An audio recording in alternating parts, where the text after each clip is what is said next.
والصلاة والسلام على أشرف الأنبياء والمرسلين نبينا محمد وعلى آله وصحبه أجمعين. Amma ba'du.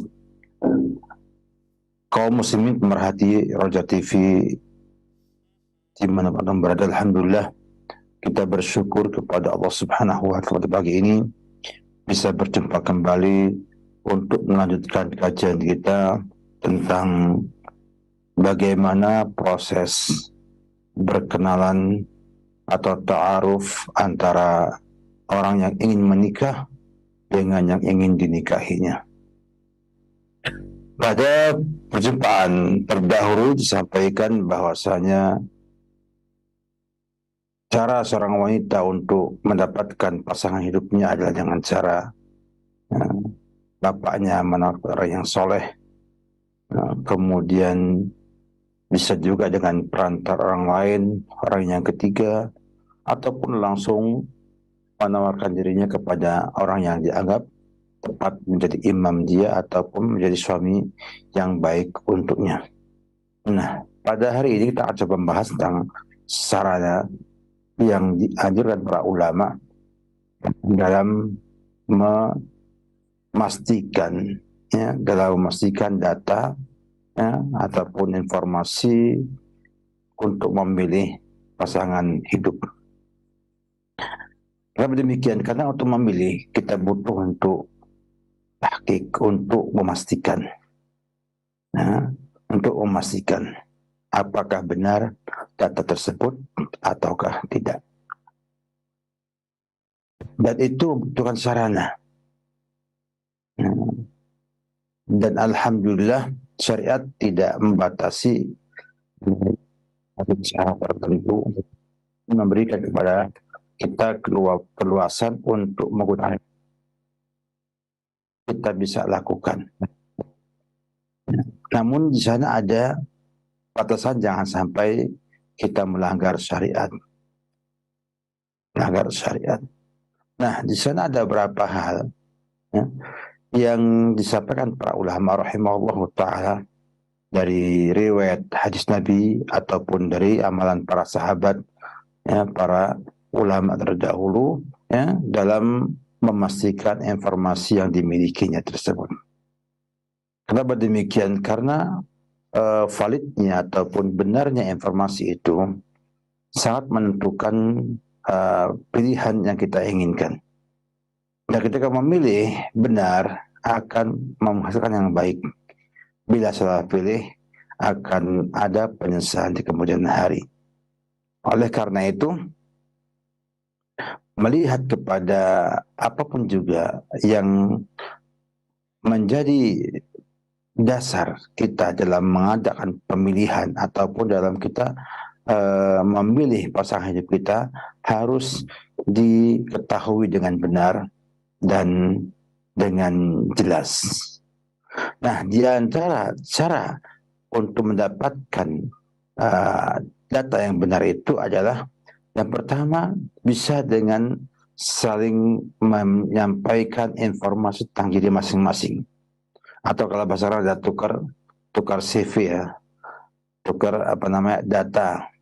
Nah, dari usia dan lain sebagainya, yang itu dibutuhkan oleh dua belah pihak dalam dalam memutuskan keputusan nanti untuk berumah tangga. Ini termasuk sarana yang penting ataupun yang dapat mewujudkan hal tersebut. Karena banyak hal-hal yang tidak pernah orang lain lihat ada pada diri kita. Sehingga kita yang menyampaikan kondisi yang sesungguhnya itu tentunya lebih bisa pasti benarnya bila kita memang jujur dan tidak berbohong atau berdusta. Nah, tapi di sini para ulama rahimahullah taala menyampaikan bahwa tidak semua urusan disampaikan kepada pasangan tersebut. Misalnya ada di sana sesuatu yang bisa membuat orang itu memilih antara lanjut ataupun gagal. Misalnya punya penyakit yang berbahaya, bahagia, akut misalnya. Ya, punya penyakit kanker ataupun kanker misalnya stadium 4 disampaikan. Nah, kenapa? Karena ini berpengaruh dalam apa? Dalam keputusan. Dan juga akan mempengaruhi juga kehidupan rumah tangganya.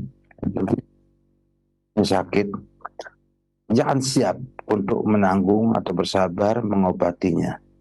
Tapi kalau dia tahunya itu adalah sehat, ya, walafiat, begitu menikah langsung kena berita kena kanker stadium 4 misalnya, tentunya akan membuat dia kaget dan merasa dibohongi oleh pihak pasangannya tersebut. Ada juga yang tidak yang hanya memperkecil aja, hanya membuat tidak maksimal, ya, data yang ada itu. Artinya keinginan orang itu akan berkurang, ya, dengan sebab hal tersebut. Ini seperti misalnya, ya, akhlaknya kurang baik, ya, atau dia punya hobi misalnya jalan-jalan, ya. Yang itu mungkin sebagian orang tidak suka. Maka ini hanya mustahab saja, tidak wajib disebutkan. Nah, ada yang dilarang untuk disebutkan, ya, yaitu ketika ia punya maksiat, ya, yang wajib ia bertobat padanya, dan ia telah bertobat padanya, maka itu tidak boleh disampaikan. Kenapa? Karena itu adalah satu maasi. Ya, jangan sampai kita yang mujahir, yang menampakkan amalan maksiat kita miliki.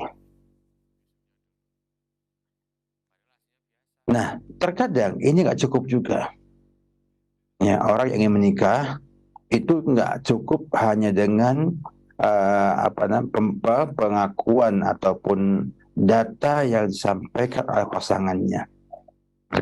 Kemungkinan dia tidak jujur, atau ya, dia terkadang menggunakan bahasa yang bias, yang tidak jelas misalnya. Maka butuh cara yang kedua untuk melengkapinya, yaitu kita tanya kepada orang yang mengenalnya, minta pendapat orang yang mengenal pasangan tersebut.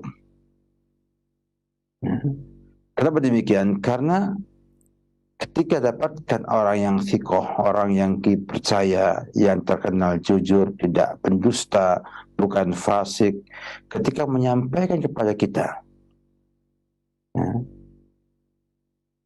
berita tentang pasangan tersebut, akan tentunya melengkapi apa yang sudah didapatkan dari pihak pasangan tersebut. Oleh karena itu, ya, ketika Abu Amr bin Hafs mentalak Fatimah binti Qais dengan talak bain, talak 3, ya, maka Fatimah binti Qais mengadu kepada Rasulullah SAW. Setelah selesai masa iddahnya, ya, dia mengadu kepada Rasulullah SAW. Sebelum selesai masa iddahnya, sudah ada 2 orang yang melamar. Ada Abu Jaham dan Muawiyah bin Abi Sufyan. Abu Jaham bin Hisham, ada juga Muawiyah bin Abi Sufyan. Ia mengatakan, ya, ya, kata Rasulullah SAW kepada beliau, "Aidha halalti fa'adini." Kalau kamu sudah halal, sudah selesai masa iddah kamu, maka beritahulah aku. Maka beliau akhirnya beritahu pada Rasulullah SAW bahwasanya ya falamma halaltu dzakatu lahu anna Muawiyah bin Abi Sufyan wa Abu Jahal bin Hisham khatabani.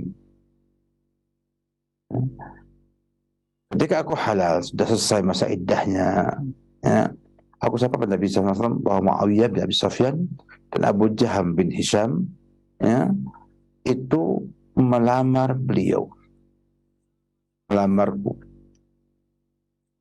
Faqala Rasulullah SAW, amma Abu Jahm fala yadha asahu an atiqihi. Abu Jahm tidak bisa lepas asa, apa namanya, tongkatnya dari punggungnya. Ada mengatakannya adalah sering tidak bisa menahan emosi memukul pasangannya. Adapun Muawiyah fasu'lukun la mahlahu. Adapun Muawiyah itu adalah orang yang tidak punya harta, miskin, tidak punya harta. Fa'ankihi Usamata. Nabi, nikahilah Usama, ibnu Zaid. Faqalat fakarihtuhu. Aku gak suka dengan Usama bin Zaid. Kata Nabi, angkihi Usama bin Zaid. Nikahlah kamu dengan Usama bin Zaid. Jadi mungkin melihat apa namanya, orangnya atau apanya, Fatimah nggak suka. Nah, mungkin lebih suka melihat yang lainnya, Muawiyah ataupun Abu Jaham. Namun Nabi katakan nikah dengan Usama bin Zaid. Fanakahtuhu, lalu aku menikah dengan Usama bin Zaid. Faja'alallahu fi dzalika khairan wa tabattu bihi. Artinya dapatkan kebaikan yang banyak pada pernikahan dia dengan Usama bin Zaid. Ini menunjukkan bahwa Fatimah binti Qais, ya, itu bertanya kepada Nabi kita Muhammad SAW, mengerti betul dengan Muawiyah dan Abu Jaham. Bahkan dalam sebuah riwayat yang lainnya dikatakan bahwa ada saudara, ya, dari Bilal bin Abi Rabah yang mengkhitbah seorang wanita. Maka keluarga itu mengatakan, in yahduru Bilalun zawatnaka. Kalau nanti Bilal hadir, saya nikah anak kamu dengan anak saya. Fahadara, lalu Bilal hadir. Faqala jamal anna Bilal. Wahada akhi, dan ini saudaraku. Wahuwa imru'u sayyul khuluq waddin. Dia adalah orang yang buruk akhlaknya, buruk agamanya. Menunjukkan bahwa meminta pendapat orang yang kita sikohi, kita percayai agamanya, kejujurannya tentang pasangan yang kita sedang cari, sedang kita pilih, adalah perkara yang cukup baik untuk kita, dan hasilnya juga akan baik. Kemudian cara ketiga adalah dengan cara mengirim, ya, mengirim orang yang bisa melihat langsung atau bertemu langsung dengan orang yang diinginkan tersebut. Laki-laki mungkin kirimkan ibunya ataupun saudarinya untuk berjumpa dengan akhwat ataupun perempuan yang ingin dinikahinya tersebut di rumah mereka, untuk ketemu langsung, ngobrol, untuk mengetahui sifat-sifatnya dan lain sebagainya. Dan ini sudah biasa, ya, ada di masyarakat kita.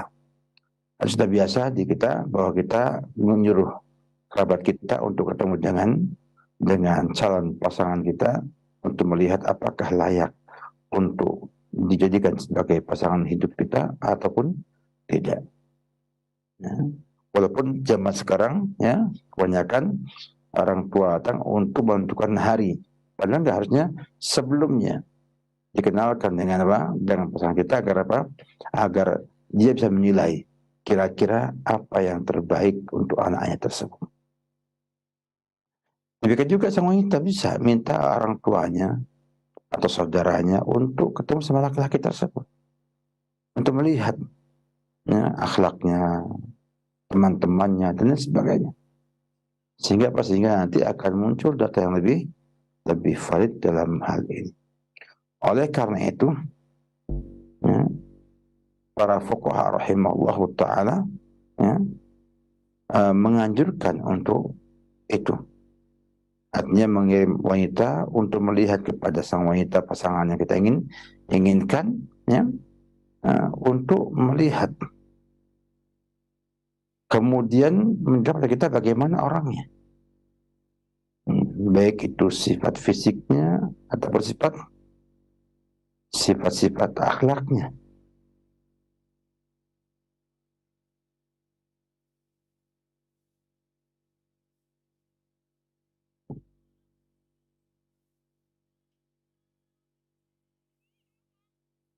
Untuk memastikan apakah data yang dimiliki itu adalah data yang tepat atau tidak tepat.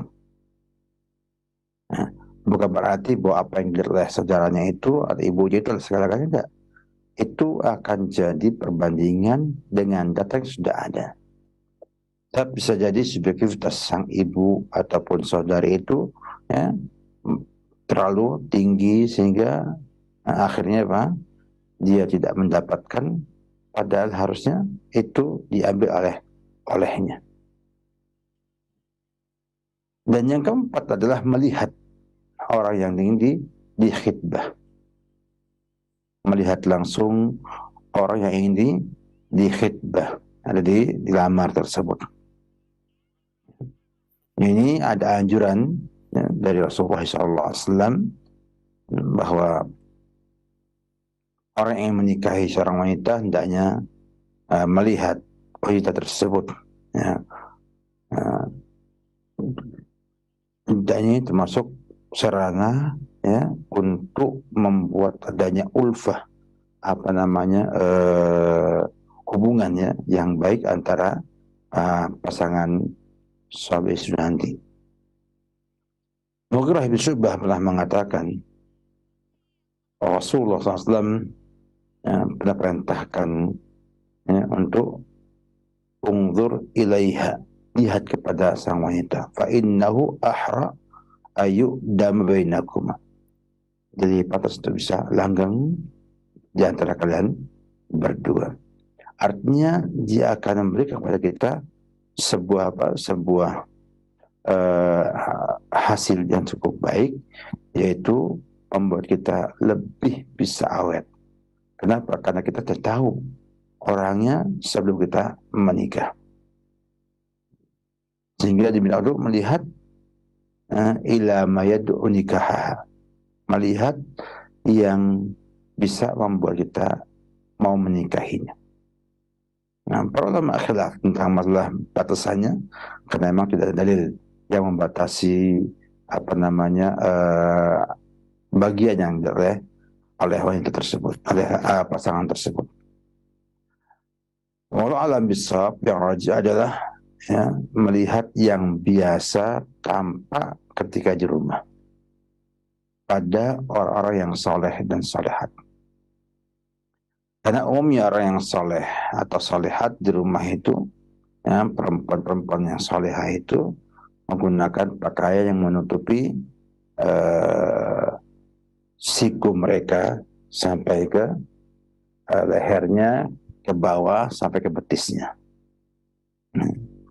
Sedangkan zaman sekarang, wanita zaman sekarang pakai celana pendek di rumah. Enggak itu. Jadi itu yang dia adalah yang nampak dari leher ke atas, kemudian telapak tangan, kemudian betis ke bawah.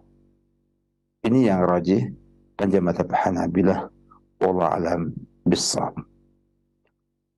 Nah, tapi orang yang boleh melihat ini adalah orang yang punya keinginan untuk menikah. Ya, tidak boleh orang itu kemudian sembarangan, tidak ada keinginan untuk menikah, namun melihat-lihat. Tidak dibolehkan. Nabi mengatakan dalam sebuah hadis yang sahih, Sahih Al-Albani dalam riwayat Ibnu Majah, "Idza alqa Allah azza wa jalla fi qalbi imri'in khitbatan imra'atin fala ba'sa ayyang tura ilaiha." Apabila Allah telah memasukkan dalam hati seorang untuk melamar seorang wanita, maka tidak mengapa untuk melihat kepadanya, untuk melihatnya, ya, untuk melihatnya. Dan ini ya diterapkan oleh para sahabat radhiyallahu anhum. Di antaranya adalah riwayat yang disampaikan tentang ini oleh Imam Al-Hakim dalam Mustadraknya, ya, bahwa Sahal ibn Abi Khithmah mengatakan, kuntu jalisan ma'a Muhammad ibn Maslamah. Aku satu hari duduk bersama Muhammad ibn Maslamah. Famarat ibnatu Dhahak ibn Khalifah. Lewat, ya, putrinya Dhahak ibn Khalifah. Faja'ala yutariduha bibasarihi. Kemudian ini melihat putrinya Dhahak ini dengan matanya, diawasi dengan baik, mungkin diukur tingginya, mungkin juga gemuk kurusnya dan sebagainya macamnya. Faqultu, maka Sahal bin Abi Khathmah mengatakan, subhanallah, taf'al hadha wa anta sahib Rasulullah SAW. Subhanallah, kamu berbuat demikian padahal kamu adalah sahabat Rasulullah SAW. Maka beliau mengatakan, ini sami'tu Rasulullah SAW yaqul, idza alqallahu khitbata mar'atin fi qalbi rajulin fala ba'sa ayang dhura ilaiha. Ya, kata Muhammad Salamah, aku mendengar Rasulullah bersabda, bila Allah telah memberikan isyarat ataupun ilham ataupun sesuatu keinginan dalam hati seorang laki-laki untuk mengkhitbah perempuan, maka tidak mengapa untuk melihat perempuan tersebut.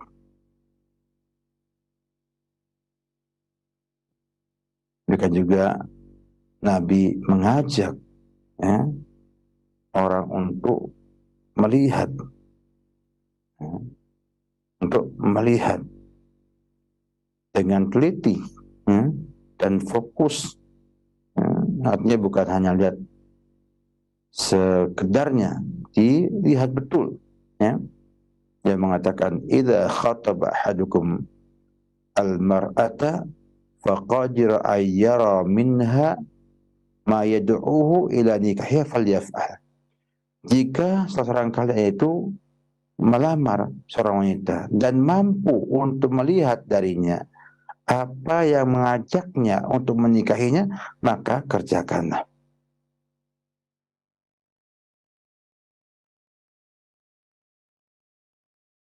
Dan juga Jabir bin Abdullah menyampaikan juga bagaimana beliau merespon hadis Nabi ini.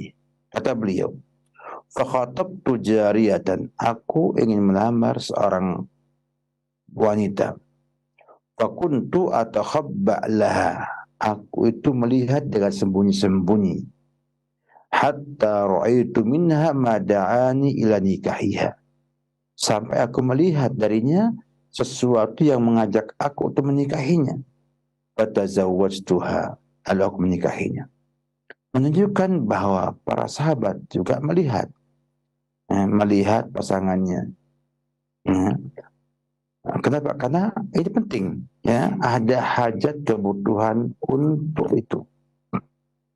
Oleh karena itu, fuqaha, para ahli fikih itu sepakat tentang pensyariatan melihat wanita yang dilamar atau yang ingin dilamarnya, ya. Dan sepakat bahwa bila tujuannya adalah untuk taladzuz, untuk menikmati, ya, dan syahwat, maka tetap haram. Tetap haram. Hanya beda mereka tentang hukum melihat. Nah, ketika ada khauf, ada takut fitnah. Takut apa? Fitnah. Ya. Artinya takut ada fitnah. Ada yang mengatakan dia itu mustahab secara mutlak. Inilah pendapat jumhur ulama dari Syafi'iyah dan juga Hanabilah. Nah, kita berkata hadisnya tidak ada di sana batasan kalau aman dari fitnah. Maka sifatnya adalah umum. Yang kedua pendapat Abu Hanifah atau mazhab Hanafiyah. Dan juga qaul, ya, dalam mazhab Hanabilah. Dan juga diriwayatkan dari sebagian ulama Malikiyah mengatakan dia mustahab, ya, ketika aman dari fitnah saja. Allah mirajah adalah bahwasanya dia ini disunahkan, ya, dengan memperhatikan kemungkinan diterima. Artinya kalau dia itu sudah yakin tidak diterima, tidak boleh. Artinya kalau bakal tidak jadi, tidak boleh. Tapi kalau ada kemungkinan jadi ataupun tidak jadi, maka disunahkan. Dengan apa? Dengan sebab yang pertama bahwa itu fitnah. Itu fitnah. Sehingga, ya, berbahaya bagi sang laki-laki atau perempuan tersebut ketika, ya, dia lihat kemudian senang padahal tidak mungkin menikah. Kalau dia terfitnah menikah malah bagus, itu diharapkan. Tapi ketika dia itu sudah tidak pasti, ya, pasti tidak mau menikahinya, kemudian tetap melihatnya dengan takut fitnah, maka tidak boleh. Yang kedua bahwasanya dengan adanya ihtimal ataupun kemungkinan akan diterima atau jadi, ya, itu bisa membuka sebuah sarana yang tadi tutup oleh Allah Subhanahu wa taala. Pada asalnya, ya, kita tidak boleh melihat wanita dengan sengaja, ya, untuk meneliti, ya, mana cantiknya di mana, apakah di alisnya, di matanya, di hidungnya, di bibirnya, apa di bentuk opal dan bundarnya, wajahnya, atau di rambutnya, atau juga di lehernya, atau yang lainnya. Nah, kalau itu aurat. Itu aurat. Dan ini, ya, mimbabis sadid dariyah, untuk membatasi jangan sampai ada peluang keperzinahan. Nah, ada hajat di sana. Ada hajat di sana, ya, di mana orang yang akan menikah punya hajat, kebutuhan untuk melihat calon istrinya tersebut. Untuk membuktikan apakah benar data yang ada itu. Misalnya warnanya katanya sawo matang. Ternyata sawonya sawo mentah warnanya misalnya. Berbeda. Ya, berbeda, ya. Akunya rambutnya lurus, dan lihat rambutnya apa? Keriting misalnya. Ya, yang dia membuat dia tidak suka. Maka karena kebutuhan inilah, ya, Allah buka pintu tersebut, ya, karena hajat yang ada. Maka ada kaidah dikatakan semua yang diharamkan karena saddud dzari'ah, karena dia menutup pintu maksiat, maka diperbolehkan atau dibuka dengan sebab kebutuhan akan hal tersebut. Dan demikian, maka jelaslah ya bahwa ketika takut fitnah terjadi, ya, maka dia itu mustahab ya, apabila masih ada kemungkinan jadi atau tidak jadi. Ya. Tapi kalau pasti nggak jadi, maka dilarang. Maka dilarang. Ini yang diajarkan oleh Iz ibn Abdissalam ya, ketika menjelaskan tentang hikmah daripada melihat calon istri yang dihid tersebut. Demikian juga sang wanita ya, disunnahkan untuk melihat pasangannya laki-laki. Ya, tidak ada bedanya. Ya. Kenapa? Karena kalau sang laki-laki itu kemudian menakjubkan dirinya, maka akan apa? Akan memudahkan dia untuk hidup bersama.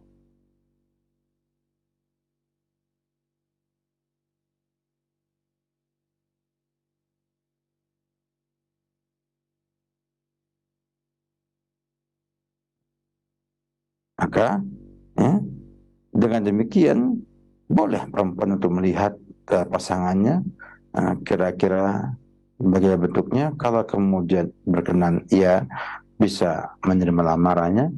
Bila tidak berkenan, maka tidak boleh menerimanya.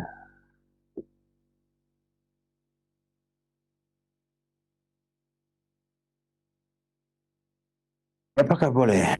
Itu nggak sekali, mungkin 2 kali, 3 kali. Ya?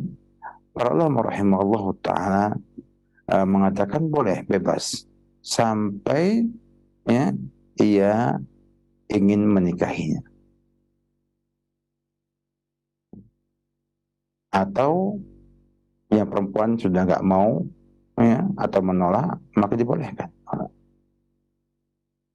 Ada ulama yang mengatakan 3 kali saja. Imam Az-Zarkasi ya, mengambil dalil hadisnya Al-Bukhari bahwa Nabi ya, pernah ditampakkan Aisyah 3 malam ya, dalam mimpi Nabi kita Muhammad SAW. Ya. Tapi ini juga tidak tepat. Itu khususnya Nabi SAW. Yang kedua, ini hanya dalam mimpi nampaknya. Ya. Padahal nazar ini bukan dalam mimpi. Wallahu a'lam bishawab. Dan juga dibolehkan wanita ketika dilihat ini untuk berhias ya, agar apa? Agar bisa terjadi pernikahan tersebut. Kemudian biasanya yang mubah bukan yang tabarujal jahiliyah.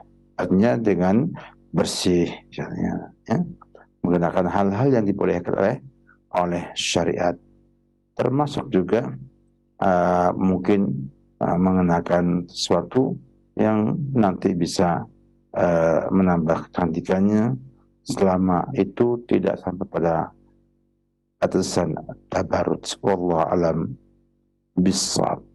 Demikian pada pagi manfaat. Wabillahi taufik. Salam Muhammad wa ala alihi wa sahbihi wasallam. Baik Ustaz, barakallahu fikum, jazakallahu khairan. Terima kasih atas kesediaannya di kesempatan pagi hari ini guna menyampaikan bimbingan dan pembahasan yang bermanfaat dari Fiqhul Usrah mengenali calon pasangan sebelum menikah. Semoga bermanfaat untuk kita semuanya. Dan selanjutnya kami berikan kesempatan bagi Anda yang ingin bertanya seputar pembahasan ini. Silahkan kami berikan kesempatan yang pertama untuk menelpon. Halo.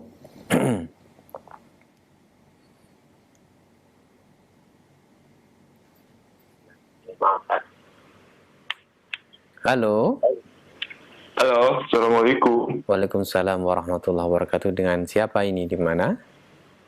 Dengan Fikri di Purwokerto, Pak. Silahkan Saudara Fikri pertanyaannya.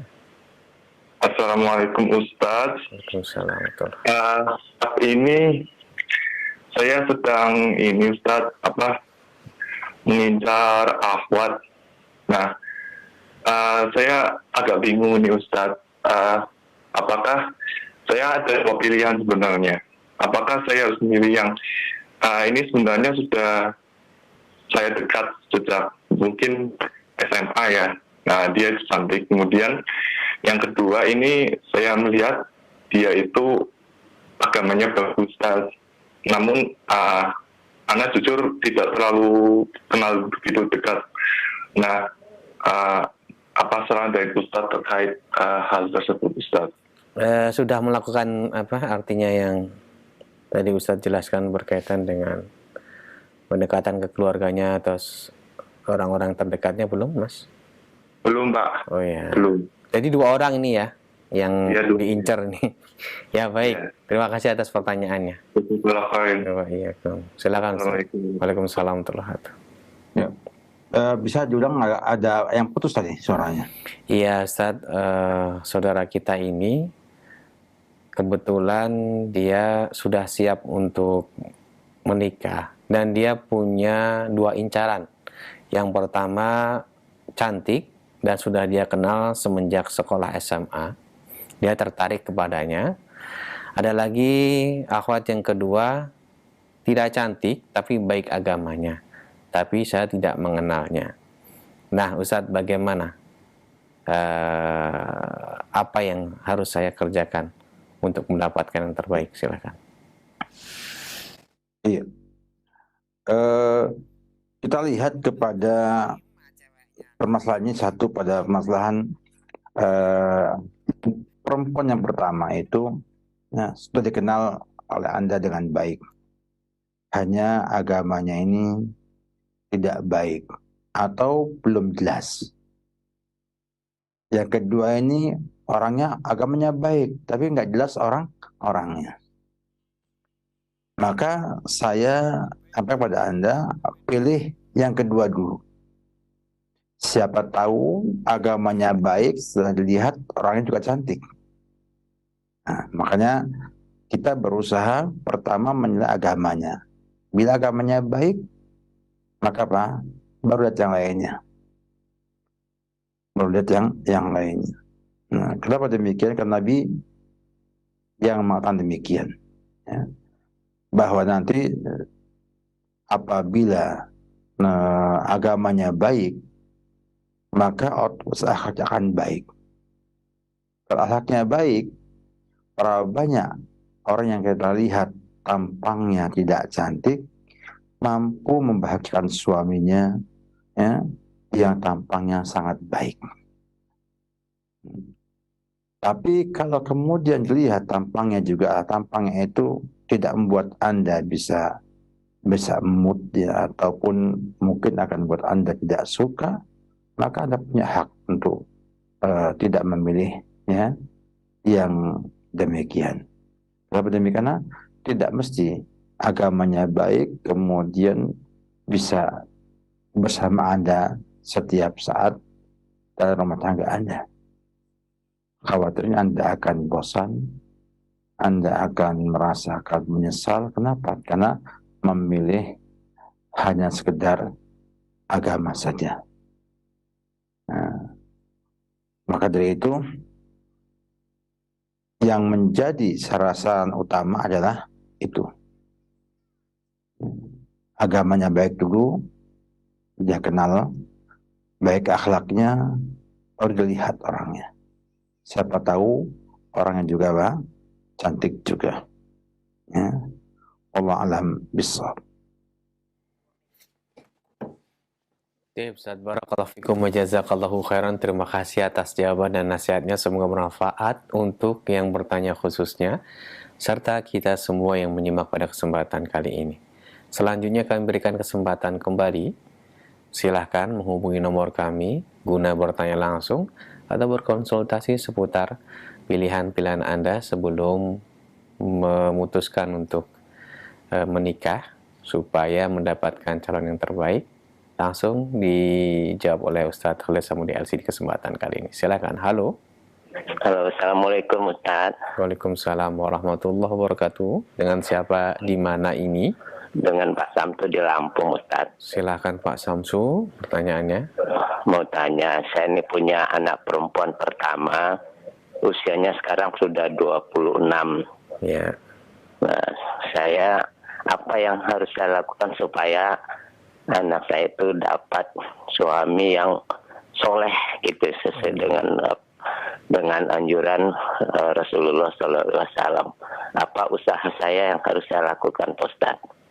Baik. Sampai saat ini saya belum lihat ada laki-laki yang dekat dengan dia gitu. Terima kasih Ustaz. Ya. Assalamualaikum warahmatullahi wabarakatuh. Waalaikumsalam warahmatullahi wabarakatuh. Bisa diterima pertanyaan Ustaz? Bisa dengan jelas? Bisa, Ya, alhamdulillah. baik, silakan Ustaz. Jadi apabila Bapak lihat anak Bapak belum ada yang dekat dengannya, dari kaum laki-laki, berarti anak Bapak baik. Anak Bapak akan menjaga hubungannya dengan laki-laki yang bukan mahramnya, dan itu merupakan sebuah hal yang cukup istimewa di zaman sekarang ini. Maka Bapak sebagai orang tua harusnya membantu anak tersebut untuk mendapatkan pasangan yang baik. Bisa dengan cara Bapak mencari laki-laki yang baik agamanya, baik akhlaknya, dan memungkinkan untuk bisa diterima oleh putri Bapak. Kemudian memprosesnya untuk saling kenal, dan bila ternyata cocok, nikahkan. Atau bisa juga Bapak tanya kepada anak Bapak, ada nggak pandangan orang yang baik agamanya, baik akhlaknya, dari teman-teman dia, yang memungkinkan Bapak atau dia untuk memulai proses ta'arufnya. Atau yang ketiga, mencari orang ketiga. Nah, mungkin biro jodoh, mungkin juga para ustadz, ataupun orang yang punya binaan anak-anak, ya, baik di pesantren, di sekolahan, yang dilihat oleh kita cukup baik dan punya agama baik, dapat dipercaya, dan bisa memilihkan yang baik untuk anak Bapak. Minta kepada dia untuk mencari, siapa tahu ada di sana yang cocok untuk anak Bapak. Dengan 3 cara ini, insya Allah akan didapatkan hal tersebut. Tentunya jodoh itu tidak akan lepas dari anak itu. Artinya, jangan khawatir dengan lambat ataupun cepat. Itu semua hanya proses. Yang terbaik adalah usaha yang kita lakukan. Dan jangan lupa banyak doa sama Allah Subhanahu wa taala untuk diberikan menanti yang baik, yang baik, yang soleh, yang nanti bisa menjadi membimbing anak Bapak dalam mengarungi kehidupan dunia ini sampai mencapai surganya Allah Subhanahu wa taala. Wallahu a'lam bishawab. Baik Ustaz, terima kasih atas nasihat dan jawabannya bagi Bapak yang bertanya. Semoga bermanfaat dan menjadi solusi untuk Bapak dan juga kita semuanya di kesempatan kali ini yang tengah menyimak penjelasan Ustaz. Silahkan kembali kami berikan waktu serta kesempatan bagi Anda yang bertanya langsung via telepon. Kami tunggu. Halo. Halo. Halo. Iya, dengan siapa di mana? Assalamualaikum Ustaz. Waalaikumsalam warahmatullahi wabarakatuh. Dengan siapa di mana ini? Dari hamba Allah Ustaz. Silakan hamba Allah. Iya, silakan Bapak.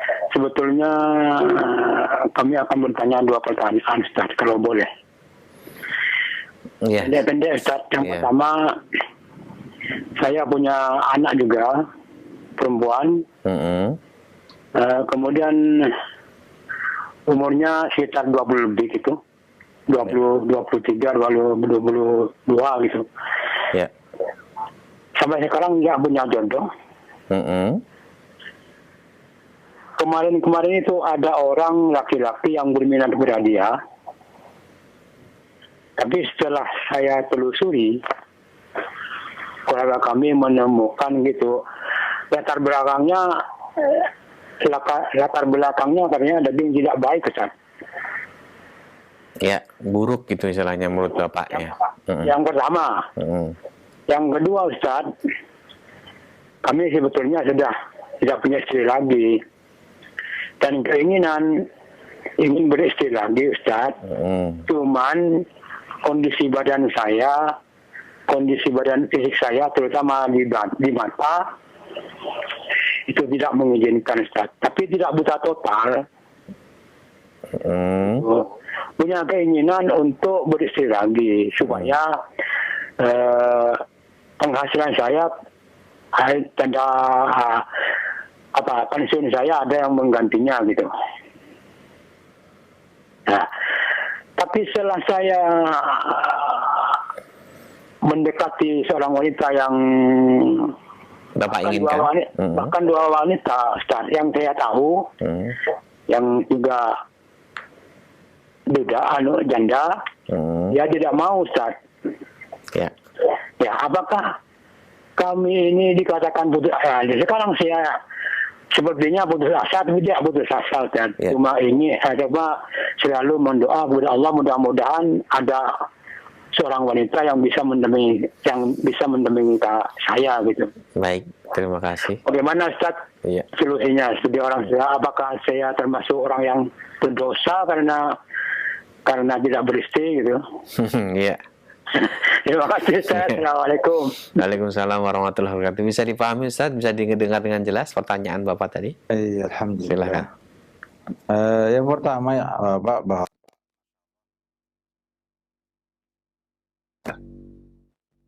di mana Bapak sudah meneliti calon menantu Bapak atau orang yang ingin jadi menantu Bapak.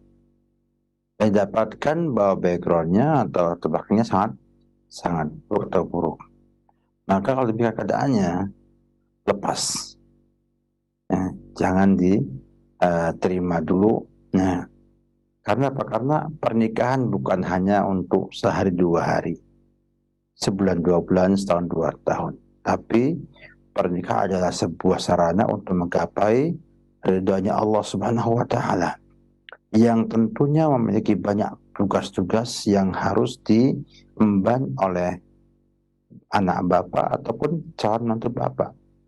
Sehingga apabila pasangan tersebut saling memahami, saling satu frekuensi atau satu kufu, ya, dan pada soleh semua, maka anak Bapak akan terbawa oleh kesolehan sang suami jadi anak yang soleh juga.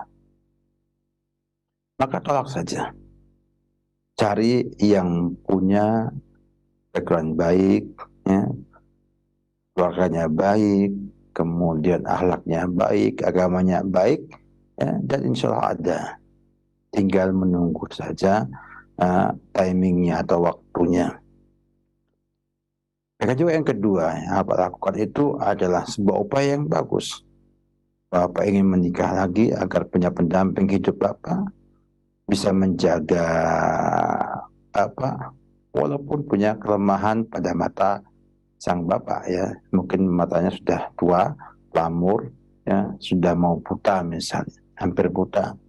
Nah, sebetulnya Bapak saya lihat tidak banyak kriteria ada, yang penting mau, ya, dan orang-orangnya yang solehah. Kenapa? Karena mata yang sudah nggak melihat mungkin juga sudah nggak bisa menikmati keindahan atau kecantikan seorang wanita. Maka sebetulnya upaya apa untuk mencari tersebut adalah bagus dan tidak berdosa. Dan Bapak sekarang belum menikah pun tidak berdosa, karena sudah ada upaya untuk menikah. artinya sudah berusaha untuk menikah namun belum dapatkan jodoh, maka Bapak tidak masalah, tetap membujang, menduda sampai saat ini. Namun jangan berhenti untuk mencari yang lainnya. Ya. Bisa juga caranya banyak ya, dengan cara minta kerabat mencarikan, atau mungkin juga anak Bapak ya, punya kenalan ya, orang tuanya siapa yang janda kemudian ingin menikah untuk menjaga kehormatan dan juga ketakwaannya, dan siapa tahu nanti akan dapatkan jodoh itu dan bisa menikah kembali. Dan juga Bapak bagus ya, dengan berdoa kepada Subhanahu wa Ta'ala juga adalah sebab yang bagus yang bisa membantu Bapak mendapatkan yang terbaik. Dan kami di sini mendoakan Bapak mendapatkan istri yang solehah dengan segera, dan juga mendapatkan menantu yang soleh segera ya, dari Allah Subhanahu wa Ta'ala. Wabillahi taufik. Terima kasih atas nasihat dan jawabannya untuk yang bertanya, khususnya dari kita semuanya yang menyimak pada kesempatan kali ini. Selanjutnya kami akan beralih ke pesan singkat dari hamba Allah yang bertanya. Assalamualaikum warahmatullahi wabarakatuh, Ustaz. Dari hamba Allah di Padang mau bertanya terkait proses memilih pasangan hidup. Bagaimana kalau calon istri atau akhwat yang kita sedang ta'aruf lebih baik secara agama, secara materi, dan secara umur lebih tua daripada ana?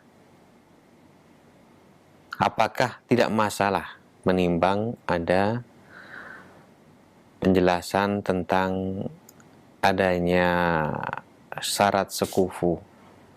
Mohon berikan penjelasan, Ustaz, silakan. Sekufu di sini seperti yang ingin kita jelaskan dulu. Sabda para ulama rahimahullah ta'ala adalah sekufu dalam agama. Artinya dia ini soleh dan solehah. Bukan yang solehah dengan fasik. Ya. Maka kalau hanya misalnya, tentunya kita tahu ya, kesolehan itu kan bertingkat-tingkat. Ya. Tidak sama satu dengan yang lainnya. Maka bila dapatkan oleh Anda ada wanita yang solehahnya lebih baik dari Anda, ya, kemudian juga punya mungkin harta lebih banyak daripada Anda, hanya lebih tua usianya, maka tidak ada masalah. Ya. Berapa banyak orang yang menikah lebih tua daripada dia bahagia. Dan itu banyak contohnya. Di antara Nabi kita Muhammad SAW. Di antaranya Nabi kita Muhammad SAW yang menikah dengan Khadijah. Ya. Menurut pendapat masyhur, ya, Nabi 25, Khadijah 40. Walaupun ada sebagian ulama mengatakan bahwa Khadijah tidak sampai 40, masih juga di 20-an. Cuma lebih tua daripada Nabi kita Muhammad SAW. Mengambil bahwasanya ada 4 anaknya yang lahir dari beliau, 2 laki-laki, 4 perempuan dan 2 laki-laki, berarti 6 kali kehamilan. Kalau ia melahirkan setiap 2 tahun sekali, maka 12 tahun. Nah, umumnya perempuan apabila usia 40 tahun baru menikah, punya anak sampai 6, maka relatif secara teori umumnya itu tidak mungkin. Karena 6 orang ini kan paling tidak setahun, 9 bulan, plus sebelumnya mungkin 10 bulanan, mungkin menikah langsung hamil, mungkin langsung telat sebulan, berarti 10 bulan. Lahir dia nih pas 40 hari, ya, sebulan lebih, kemudian menyusui, Kalaupun langsung hamil lagi, itu pun dia butuh waktu paling tidak hampir 2 tahun. Hampir 2 tahun. Artinya 6. Maka tentunya akan muncul minimal 10 tahunan. Ya, atau lebih. Nah, angka 40 tahun, kemudian punya anak 6, itu sebagai ulama mengatakan agak berat untuk diterima oleh kebiasaan yang ada. Bagi bangsa Arab dulu, ya, tidak kayak bangsa Indonesia ya. Arab banyak saya dapatkan, anaknya nggak banyak. Anaknya nggak banyak. Nah, dari sini, bila ini sudah 40 tahun ke atas, relatif dia tidak terlalu subur. Maka mereka mengatakan bahwa itu mesti di bawah 40 tahunan.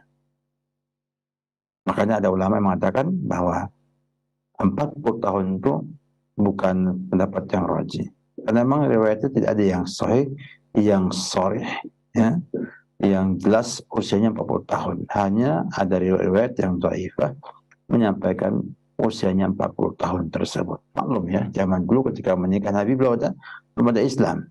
Ya, mereka masih jahiliyah. Sehingga juga tidak ada yang menulis kelahirannya kapan. Ya. Kebanyakan ikhwan fillah di waktu itu banyak sekali bangsa Arab yang tidak tahu kapan dilahirkan. Nah, kapan ini dilahirkan? Karena nggak tertulis, nggak ada akte kelahiran dan lain sebagainya macamnya. Namun tetap yang masyhur ulama adalah 40 tahun. Dan ini bahagia, tidak ada masalah, tidak ada permasalahan. Ya. Sehingga dalam usia itu nggak ada kufu, semuanya sekufu semuanya. Ya, beda usia tidak masalah. Demikian juga beda penghasilan pun tidak masalah. Ya. Kenapa? Karena tentunya rezeki Allah itu bagi-bagi dengan baik Allah Subhanahu wa taala adil. Sehingga tidak masalah perempuan punya penghasilan lebih daripada laki-laki. Hanya masalah bahwasanya ketika sang wanita punya penghasilan, sang laki-laki jangan sampai nggak menafkahinya. Tetap nafkah tanggung jawab laki-laki. Tetap nafkah itu tanggung jawab laki-laki. Ya, walaupun sang perempuan itu adalah orang yang kaya. Ya, sehingga tidak mengapa Anda menikahi wanita tersebut bila Anda menginginkan untuk menjadi suaminya. Wallahu a'lam bishawab. Baik Ustaz, barakallahu fikum, terima kasih atas jawabannya. Selanjutnya kami akan bacakan kembali pertanyaan dari hamba Allah di Mamuju. Assalamualaikum Ustaz, mau bertanya, bolehkah seorang ikhwah chat dengan seorang akhwat dengan berkata-kata istilahnya mau melamar ke rumah si akhwat padahal satu sama lain tidak kenal? Kemudian bolehkah kita memulai ta'aruf melalui perantara? Silakan Ustaz. Yang pertama dibolehkan apabila cuma hanya memberitahukan bahwa ia akan melamar sang wanita. Itu tidak ada masalah. Berkomunikasi untuk bisa berjumpa dengan orang tuanya, ya, dengan sarana ataupun medsosnya yang ada seperti misalnya WhatsApp ataupun SMS atau yang lainnya, bahwa ia berhasrat untuk menikahi dia sehingga mau melamar, sehingga mau melamar orang tuanya tanggal sekian, jam sekian dan lain sebagainya. Tetapi itu sesuai kebutuhan, jangan berlebihan, jangan membuka pintu fitnah antara laki-laki dan sang wanita tersebut. Ya. Kemudian dengan perantara juga boleh. Saya akan pada percobaan terdahulu ya, dan juga hari ini bahwa diantaranya adalah dengan cara kita minta pihak ketiga untuk menjadi perantara atau mak comblang ya, untuk pernikahan tersebut. Ini boleh, ya, ini diperbolehkan, ya, diperbolehkan sebagaimana ya, pernah terjadi Pak Utsman bin Affan jadi perantara untuk pernikahan Abdullah bin Mas'ud radhiyallahu taala anhu. Wabillahi taufiq. Baik Ustaz, barakallahu fikum wa jazakallahu khairan. Terima kasih atas jawaban dan nasihat yang bermanfaat telah disampaikan. Selanjutnya kami akan sampaikan kembali pertanyaan yang telah masuk. Assalamualaikum dari hamba Allah di Cirebon. Assalamualaikum Ustadz. Saya ingin menikah tapi belum punya calon pasangan atau pendamping. Mohon nasihatnya Ustadz, silakan. Baik. Nasihat saya pada Anda yang pertama adalah bertakwa kepada Allah Subhanahu wa Ta'ala. Perbaiki diri Anda. Sebab kita memulai pendidikan itu dari diri kita. Nah, kita harus berusaha menjadi hamba Allah yang baik, yang soleh, ya, sehingga mudah-mudahan kesalahan kita tersebut akan jadi sebab Allah memilihkan wanita yang solehah untuk kita. Nah, sehingga bisa jadi itu menjadi sebab Allah berikan pasangan yang cocok, pas banget. Artinya soleh itu bukan hanya solehah dalam agama, juga dia bila dipandang menyenangkan, ya, bila diperintah dia akan menunaikan, dan ditinggal akan menjaga harta dan anak sang suami. Sehingga dapatkan orang yang mungkin dapatkan empat-empatnya, agamanya baik, punya harta banyak, status sosialnya baik, ya, dan juga cantiknya juga cantik. Sehingga Anda pertama adalah perbaiki diri dulu. Dengan apa? Dengan belajar. Perubahan dan perbaikan itu, ya, tidak mungkin terjadi tanpa pengetahuan. Dan pengetahuan dapat dengan belajar. Baik dengan pengalaman ataupun dengan membaca buku atau berkonsultasi dengan orang-orang yang ahli di bidangnya. Nah, dengan adanya Anda sudah memperbaiki diri Anda dengan belajar, dengan beramal soleh, ya, menjaga kewajiban dan menjaga kemaksiatan, maka ketika Anda memilih pasangan pun demikian juga, memilih orang yang baik, agamanya baik, ya, dan lain sebagainya. Maka langkah kedua adalah Anda berdoa kepada Allah Subhanahu wa Ta'ala. Langkah kedua adalah memohon kepada Allah dengan doa. Ya, Nabi katakan laisa syai'un akram indallahi minad doa. Tidak ada satupun yang lebih mulia di sisi Allah dari doa. Dan doa ini subhanallah tidak rugi diucapkan. Pertama, tidak butuh tenaga banyak. Yang kedua, tidak butuh biaya banyak. Namun Allah subhanahu wa ta'ala akan mengabulkan permohonan kita. Dikabulkan doa muslim, ya, kata Nabi, ma min muslimin yad'u illa stujib. Tidak ada muslim berdoa kali akan diijabahi Allah Subhanahu wa Ta'ala.